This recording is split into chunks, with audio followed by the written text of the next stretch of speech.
Ακολουθεί μια διπλή στάση. Πρώτα για ένα μοντέρνο ποντιακό σνακ και στη συνέχεια για να μάθουμε το πώς ένα συγκρότημα νέων φέρνει την παραδοσιακή μουσική στο σήμερα. Είναι η Ορχήστρα 1919.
Καταλήξαμε σε μια καινοτομία, δηλαδή να επιλέξουμε, να επιλέξουμε για όνομα έναν αριθμό. Ένα έτος, το 1919, το οποίο είναι μια συμβολική αφετηρία για εμάς. Είναι η χρονολογία που ξεκίνησε το πρώτο μεγάλο κύμα των ποντίων προσφύγων προς την Ελλάδα. Και η ονομασία αυτή συμβολίζει τη σύνδεση του ιστορικού παρελθόντος με το παρόν και το μέλλον, μιας πατρίδας που ναι μεν χάθηκε, αλλά κατάφερε να επιβιώσει και να διατηρήσει και τη συνέχειά της. Και δεν φοβάστε ότι μπορεί να κατηγορηθείτε ότι παρεμβαίνετε στην παράδοση? Έχετε ήδη κάνει αρκετές παρεμβάσεις. Όντως παρεμβαίνουμε κατά κάποιο τρόπο. Δηλαδή και καλό είναι αυτό να κατηγορηθούμε από τη μία, γιατί δεν νομίζω ότι σκοπός είναι η πιστή αποτύπωση της παράδοσης. Δεν αποτελούμαστε από θεματοφύλακες παράδοσης.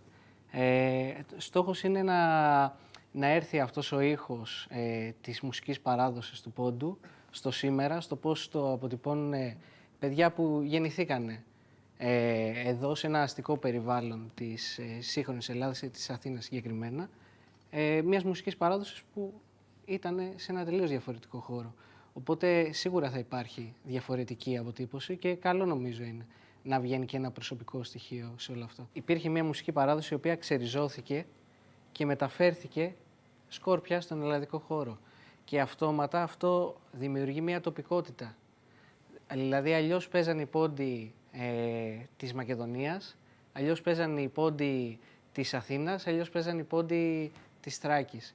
Και ουσιαστικά μεταφέρθηκε όλος αυτός ο πλούτος της παράδοσης και απέκτησε τα τοπικά χαρακτηριστικά που εγκαταστάθηκαν οι άνθρωποι. Τι είναι αυτό που τελικά σας έκανε να ξαναγυρίσετε στην παράδοση? Θα πω ότι δεν γύρισα στην παράδοση και ότι άφησα τα υπόλοιπα.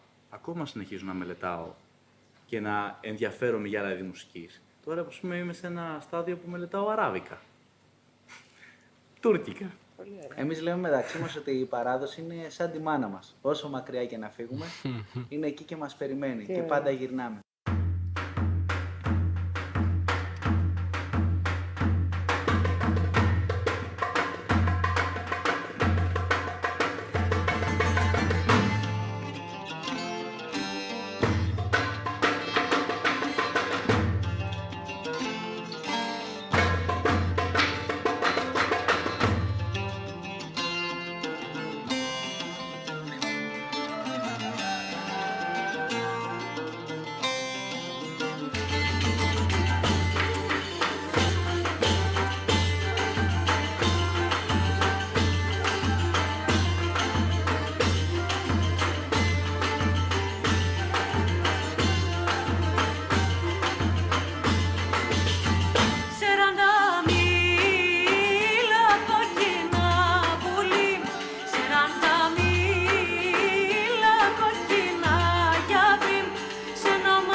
Σιράντι